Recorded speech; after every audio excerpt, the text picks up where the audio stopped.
My name is Rahul Sharma. I've been in the corporate America for 20 years, transforming people, transforming leaders, and ensuring that people who wants to move to the next level, they take steady steps. It's all about taking steps. We all may be great individuals, but if we have to the next level, we have to work as one team.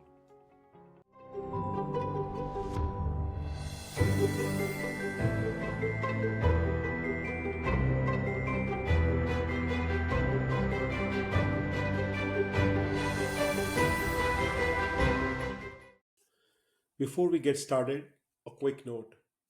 The opinions expressed here are my own and those of my guest. This conversation is intended for informational and educational purposes only. Always seek expert guidance for your unique situation. And I'm also pleased to inform you that NESDA Global is a proud sponsor for this season's podcast. Thank you, NESDA.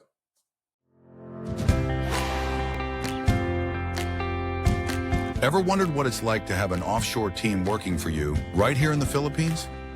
I work with a Canadian client.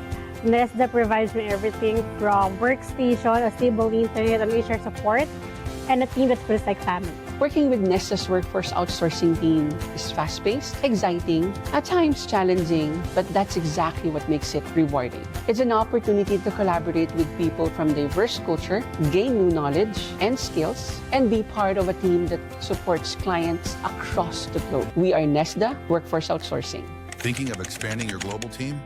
Email us at contactus@nesdaglobal.com.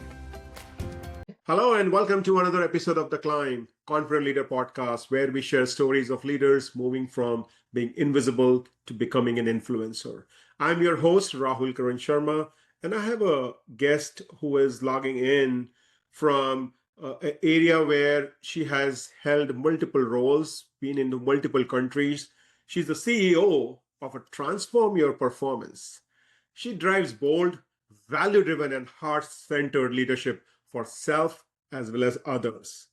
Her eclectic experience on 5 continents, not one, 5, started in Germany and includes leadership position with Boston Consulting Group, as well as ownership of businesses in Argentina, Brazil, and the US. Her experience shaped her into a multicultural, transformational leadership coach, international inspirational speaker, and author of Speak Up, Stand Out, and Shine. She has also co-authored 3 other books and wrote numerous articles for magazines in the US and Africa, where she has been featured by multiple media outlets. Another fun fact, in 2021 and 22, she hosted her own TV show titled What's Your Spark? Ladies and gentlemen, please put your hand together for one and only Regina Huber for our show. Regina, welcome to the Climb Podcast. How are you doing today? I am doing excellent. Thank you so much for having me on. It's such a pleasure to be here, Rahul. And we had a wonderful pre-conversations. I'm really looking forward to this continuation. Awesome. One thing I've missed sharing with the audience, Regina is also a conversational intelligence enhanced skilled practitioner. When I spoke to her first time, this was the first time I was hearing that there is something like this. So definitely we'll let you know what that is all about, because that is very intriguing topic. So Regina, please let our audience know about your leadership journey. I understand that you have worked into multiple countries, held multiple leadership positions. Share with us, take us back in that moment when you started your career and where you are today.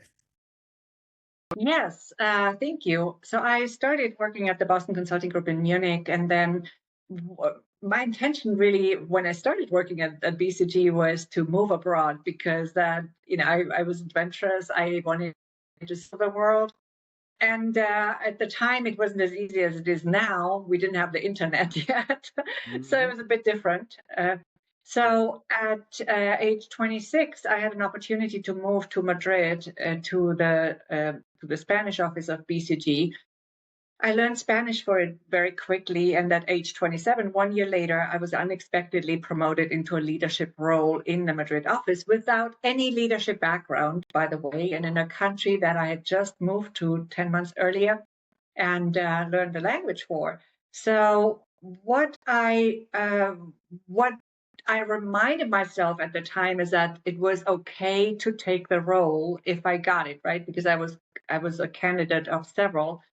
And I reminded myself that if someone saw that potential in me, then they must have seen something that I had not been aware of, and that I could also learn the rest. And I think this is an important message to everybody. We can always learn by doing and through experience. So we also sometimes need to trust ourselves to do that. And so at the time, Rahul, I took this role with an attitude of pure intention and you could say a heart-centered approach to leadership, although I didn't use that term at the time. And just doing the best I could and being authentic and communicating transparently and all these things. And so I was a go-to person for literally anyone in the office, as well as many external parties. So it was important to be adaptable and authentic in a sense of always staying true to myself and my values with everybody, because I wasn't going to be one person with one someone with one person and another someone with another person, right? And that's how it started. And then later, I was with BCG for a total of 16 years, actually, although with one interruption when I worked for a startup in training, development, and related topics. In Argentina, for all the Latin American offices, it was a startup similar to eBay with a different name, deremate.com, it was called. And then BCG hired me back when the crisis hit Argentina and the startup couldn't pay me anymore. And so BCG hired me back to their San Francisco office. And then later I moved to Argentina, opened my first business there. And while my business in Argentina thrived, I had a very different experience in Brazil, where I also, this was my second brick and mortar business, totally different to what I have now. And in Brazil, just before the launch party for that business, I discovered that my business partner had committed fraud. So that was a different story. Wow. So many pivots you had in your entire journey, been into many countries, got the position of a leader when you were not prepared, when you were not ready, still you grabbed it. And you are again proving another point that we talk a lot, that for every leader, the one who believes in you is the one that will really take you forward. So you, as a leader, how someone believed in you, you also need to believe in others. So aspiring leaders, as you are listening to this conversation, one thing which I learned from Regina is someone believed in her more than what she believed in her. So that is very, very important. So take us back in that Madrid office, Regina, one more time. When you took up that leadership role, what kind of self-doubt were you having, and how you move from being that person in self-doubt to become a confident person? What kind of mindset shift you had to go through?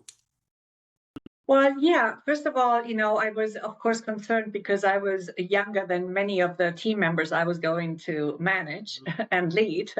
And so that was a little bit of a challenging thought to me. Also, I had just learned the language a year earlier, and I also thought that somebody might be jealous of me because I had just arrived, right? And who is this person who gets offered this? It was actually not the job immediately, it was a candidacy because there were some external candidates with leadership experience at the same time, but I was chosen in the end. So I had those concerns, right? But again, as I said earlier, it's about trusting yourself when you see that others trust you, and not only then, because sometimes you need to be the first, but also that intention and showing, that you have that intention to be for lack of a better word, of service, but also to have the best interest of everybody in mind. That was what I was really looking for, right? So not just my team that I managed best interest, but the office, the partner group, everybody's best interest, really. Because, I didn't just respond or to my team in that way. And I had that responsibility with everybody. And so I think, I was always somebody who learned by doing in my entire life. And that was definitely beneficial to me. So, so important point which I learned from Regina here is have the best interest, right intent to support your people rather than getting into the politics, getting into that power struggle. Focus on your people because it is them who will take you forward as a leader. Yes. Regina, you mentioned about a term heart-centered leadership in your conversation. How do you define heart-centered leadership and why you think it is essential even for leaders without formal authority, without formal power? It is super important because, well, we deal with people in business, and we connect through our hearts with people, right? So um, the thing is, when you really focus on your intention, when you um, lead with your heart wisdom, and you're also partly, by the way, with intuition. We can talk more about that maybe later, but it's so key to remember that people are the heart of any organization, right? So why would we not also then consider them as the heart of our organization? So that is part of what I mean by leading, by being heart-centered. And then, of course, leading from the heart is the other piece of it, right? So there's a lot to this. So let's unpack a few concepts. First of all, I believe it's important to mention that leading from the heart is not about being soft or weak, because that's a huge myth that I see oftentimes. It's actually pretty much the opposite, because leading from the heart requires courage and decisiveness. And it sometimes also requires dropping the old ways of doing and in truth introducing new paradigms, even when that's not very popular, or when it requires swimming against the stream, or even being in non-compliance with agendas that make no sense or make no longer sense, right? So that's what leadership is. If you're only following an agenda, you're not a leader, right? And as I said before, leading from the heart means putting people first, including them in your reflections when you make a decision. How does it affect everybody? Absolutely, Right? absolutely. Another golden nugget, and then Regina, you have been dropping golden nuggets left, right, and center. It's very difficult for me to catch up with you, but great. I think I'm sure our listeners are enjoying. Here, the one is that you will lead people through heart because they are the heart of the organization. When you deal with them, it is not about being soft. It is about being courageous. It is about being decisiveness. How well you are able to make sure that they move forward. As Regina mentioned, don't just go and follow the agenda. Uh, Follow your heart and be the person who is not just looking at the power or looking at the authority, but someone who basically is very, very decisive and very, very courageous to turn things upside down because that is the right thing to do it back then. So thank Right. you for sharing that. Yeah, and if I may add, Rahul, so it's also leading with compassion when you lead from the heart, right? For yourself and for others, by the way. Compassion is found in the heart. Courage is found in the heart. We create fear in our minds, but courage we can find in our hearts. And Absolutely. there's a huge appetite right now for more heart-centered leadership. People really crave it in today's world. It may sometimes take a little more effort and time in the beginning to lead in this way, especially when it comes to decisions.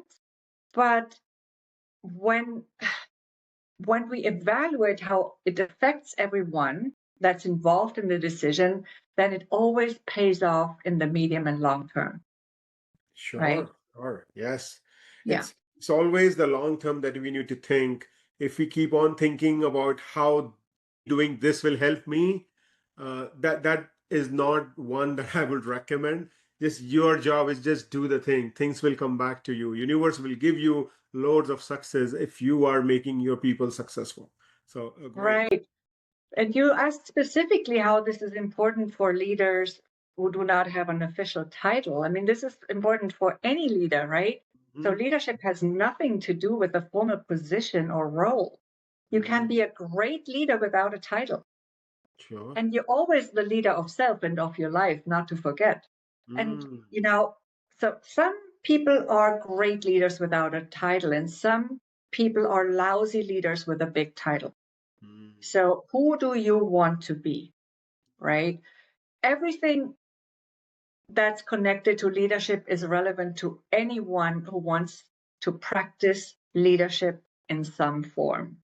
It doesn't matter if you have a title or not. Yes. Again, you are making this a great point. It does not matter about the title, whether you have the title or not. That does not make you a leader. Your intentions, your efforts, and leading with compassion is what makes differentiate between a good leader and not so good leader. So we will not debate here a good or bad, but it's just the Yeah. way of looking at things as a perspective. Now, Regina, when I work with specifically the new leaders, aspiring leaders, one of the challenge I see from them is it's very difficult for them to delegate things. They have been those high performer individually, and then when they move, it becomes challenging for them to get the work done from their team members. So, what framework, in your experience, will help our individuals to move from I must do it all attitude to I can delegate with trust attitude?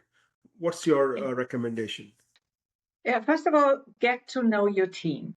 That's very important before you delegate, right? So what are some talents, even also hidden talents or strengths or skills that individual team members have that you can take into account when you delegate? Mm. So what's really important is to delegate according to strengths. Mm. Delegate with growth in mind, because there should be a win-win for both sides, right? Yeah. And if you do that, you will get better results. So it's going to be easier for you to trust those you delegate to, because you know they have those strengths once you know them. And if you do it right, then it's going to be easier to trust them. And you'll, of course, be less stressed as you free up time, and you'll now be able to focus your efforts and your time on what you're really paid for as a leader, either Mhm. by your organization or by yourself if you're a business owner, right? Mhm. So, and usually for a leader, that is strategy, it's guidance, it's leadership, of course, it's networking, and potentially some other activities depending on the specific role. So it's really important also to remember that that is your job as a leader. Mm. And Well, as you, yeah, go ahead. yeah. No. No, I mean, I was just saying that before you delegate, get to know your team. Knowing their strengths, knowing their talent is important. And don't delegate because it's not that great job. Delegate with the perspective that is a growth for the team member as well. I have seen many leaders, we delegate things which is probably not that important, not that critical. Let's delegate that. Let's delegate this because it's not that critical. No, focus on that growth perspective, because the person to whom you are delegating, they also want to learn, they also want to grow. And if you do not give them the critical task, or if you do not give them the tasks that are meaningful, it may not motivate them or inspire them to do that effectively. So sorry, Right. you were saying something. Yeah, no, and you're totally right. We all have tasks that we would rather not want to, Yeah, but yeah. not to. But yeah, so I think everybody has a combination of those. If you delegate something like that, that's fine sometimes, but then it's also, yeah, make it, maybe attach it to something else, right? So that it's Sure. actually again of interest, and it again uh, contains the possibility for growth, right? Absolutely. And when I was saying that don't delegate not so critical tasks, the thought process behind that is identify the right person. So for example, if I have to manage my calendar and I know the assistant or the executive assistant, she or he is the right person, or she or he is the one who has all that organizational skills, probably that is the right person to for that job. But just like spreadsheets, I don't like the spreadsheets, then identify someone who is ace in that. Identify someone who for whom those numbers, those Excel data, spreadsheets data is just like a cakewalk. So they see the value Yeah, in their delegation. So that's exactly.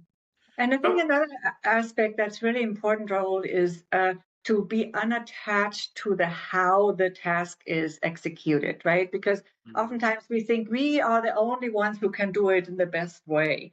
But Mhm. it's not so much about the how you get to the result or to the outcome that you want to see. Wow. Other people might produce the same or similar results in a different way. And that's Mhm. totally fine. It's their own way of doing. So we also need to accept that and welcome this. Sure, sure. I Our think way that is not necessarily always the better anyway. yeah, yeah, and everyone will do things differently. It's not that they will just mimic you, specifically when it comes to the leadership, because everyone is having a different perspective. Everyone's journey is different. Mhm. So that journey of that leader will define the way they are dictating things. It's not that they learn from school or they learn from the college or learn from your organization. They are learning about leadership right from their childhood, by the environment, the circumstances, the people around them. So without going into a class, they are learning about leadership. So that's how leaders are different. It is all about their background, it is all about the environment. So Right. so And be I think, mindful, be aware of how you are making decisions and why are you making decisions. Is it something that has happened with you back, in early days, or someone has taught you? So be mindful of how and why you are doing what you are doing.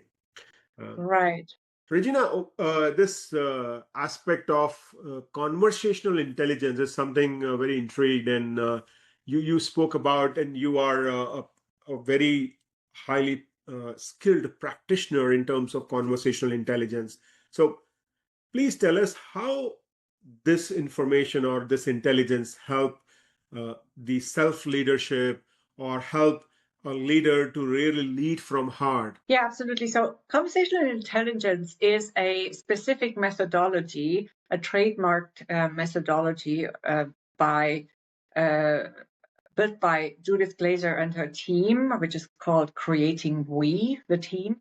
And it focuses on verbal communication and on building trust. We just talked about delegation, and oftentimes leaders have a problem trusting their team to execute a certain task, or to really do something from beginning to end, for example, right?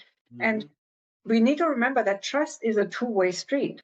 If you want your team to trust you, you also got to trust your team. It's not just in one direction, right? So trust is key everywhere, and conversational intelligence helps us build trust. It helps leaders navigate more successfully through team conversations and any other conversations too, by the way, such as negotiations, meetings, whatever it is for everybody. So it's a methodology that I use as part of my coaching Mhm. whenever it becomes relevant, right? And then I have my other frameworks, my own frameworks that are on the frameworks page of my website, transformaperformance.com. So there are several frameworks. I don't know if you want to go into those as well, because you talked about frameworks. Yes. So if you can share one or two framework that would be helpful for our aspiring leaders, our high potential employees who want to be leader, would be helpful, please. Right. So there are several different frameworks on my website, and you can check them out. One is called the Powerful Leadership Transformation. It was the very first framework that I created, because this is mainly about self-leadership, and self-leadership is the foundation for any leadership. If you do one thing in preparation for being a great leader, then it's self-leadership. And it has a lot to do with self-awareness, with a self-empowering mindset and heart set, as I call it, because I like to focus also on that part. And we talked about that already. Mhm. It's also about how to build a compelling presence. And this framework really allows you to go on a deep dive with self-awareness, knowing, owning, and showing your unique brilliance on the one hand, and then also developing the soft skills like emotional intelligence, for example, on the other hand, so you can take effective action as an authentic leader. So it's about both sides of the coin, what you already have and really being more aware of what you have in terms of your unique brilliance on the one side of the coin, and on the other side of the coin, what would you like to improve, develop, so that you can develop your leadership, right? Is there a specific name of this framework, like knowing Yeah, powerful leadership transformation. powerful? Powerful leadership transformation, PLT. Oh, nice. Yeah. Awesome. All right, so team, if you are really struggling to show up as a true leader, or if you are wanting to grow in the leadership, would definitely encourage you to look at Regina's website, her framework, and her website will be on the show notes, transformyourperformance.com. Look at this powerful leadership tool, and I really like this concept about knowing, owning, and showing your brilliance. Great Yes. concept. So Yeah. since we are talking on this line, Regina, if our listeners, leaders, C-suite individuals, if they want to bring their framework to their organization, what's the best way for them to connect with you, and how they will, or what kind of results you think they will see after engaging with you? Yeah, so there are several different frameworks, right? So there's also the New Paradigm framework, for example, New Paradigm Leadership Framework, which is more focused on the team. So it's all on the website. You can check it out, without going into all the details. And then there's a Thriving Leader Formula, which is more for the one-on-one coaching that I do with my clients. And its purpose is really to help leaders become thriving leaders with thriving teams. It includes a lot of different aspects. It's very holistic. And it's all listed there on the website, right? So the way you can bring this into your organization is, first of all, there are several ways, okay? There are two distinct ways, and then there's a hybrid way, of course, as well. So one is, of course, one-on-one coaching for the leader himself or herself. That will not just impact your own career, but also your team, of course, because you will show up differently as a leader. You always have an impact, whether you bring the training separately to your team or not, because you will then be that person who personifies this framework, right? And then, of course, they can also pass on what they learned with me in the one-on-one coaching. That's also a great idea. And then there's the possibility of team coaching or training. And of course, last but not least, to combine both. Absolutely. That's what I called the hybrid version before. All right. Great.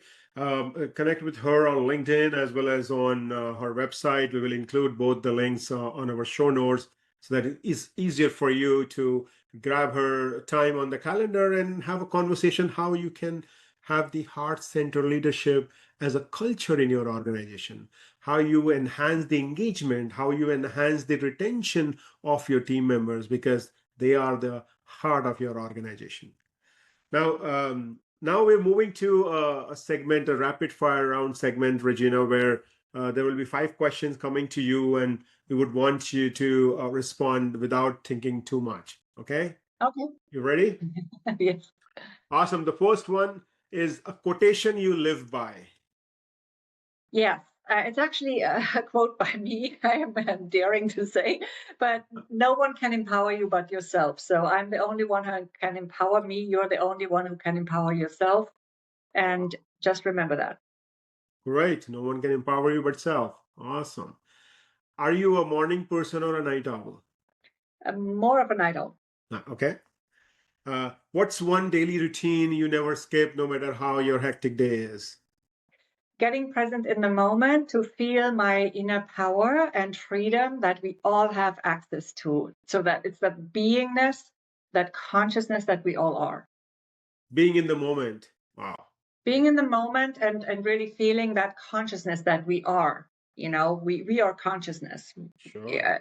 and at our core.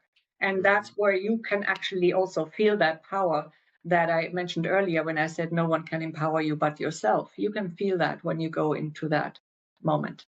Sure, sure. What's one leadership skill you think someone had taught you earlier? Um, yeah, so conscious curiosity. I think I've always been curious, but that conscious curiosity is something that I think is very useful. Okay. Okay. Conscious curiosity. Good one. If your career were a Netflix series, Regina, what would be the title of season one be?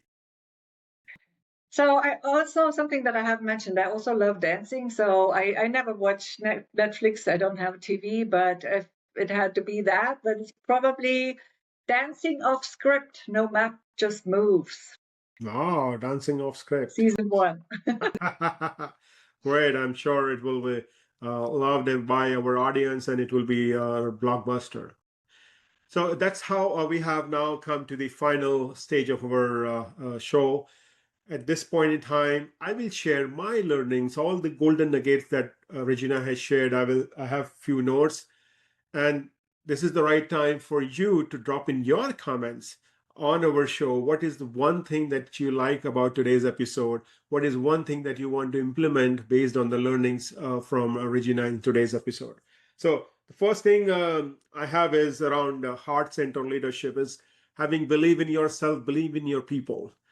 You as a leader has to believe in your people because someone has believed in you. So you need to be grateful for that individual as well as be grateful for someone else as well. So keep on looking at those individuals who are really leading from heart, who are really making a difference.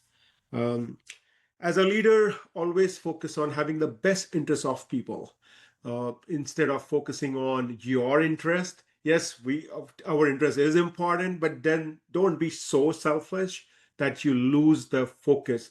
Have the best interest of the people. If you're able to take care of your people, I'm 100% confident that people will take care of you.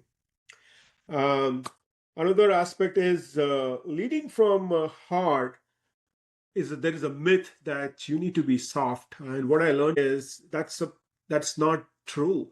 Leading from heart is all about leading from courage, leading with courage, being a decisiveness, and be prepared to turn things around. It's not that you will just play soft. So don't mistake that leading from heart is you're too soft. That is a myth.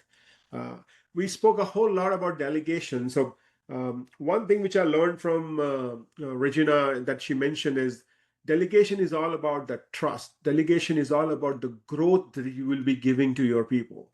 So, in order for you to delegate, know your people well, know their strengths, know their talents, so that you can accordingly delegate that task. I will end it with this conversation intelligence tool that the framework that Regina is using. It's about, as well as the powerful leadership transformation, PLT. Yeah. It's about knowing, owning, and showing your brilliance. So be on a lookout at that. Check out Regina's website for all those frameworks and try to get her on board to see how she can make an impact, how she can really turn around things for your organization. With that said, Regina, before I let you go, any final words of wisdom for our listeners from your end? Yeah. So I think, you know, three things are always very, very key to me, and they have accompanied me everywhere I moved to, everywhere I lived, everywhere I led, everywhere I did whatever I did. It's self-awareness, authenticity, and adaptability. And so my final words to leaders and aspiring leaders would be practice self-awareness, stay true to yourself, and always stay curious. These are all underrated leadership behaviors. They can make a huge difference to you. I'm going to say it again. Practice self-awareness, stay true to yourself, and stay curious. You never stop learning. That's part of that curiosity.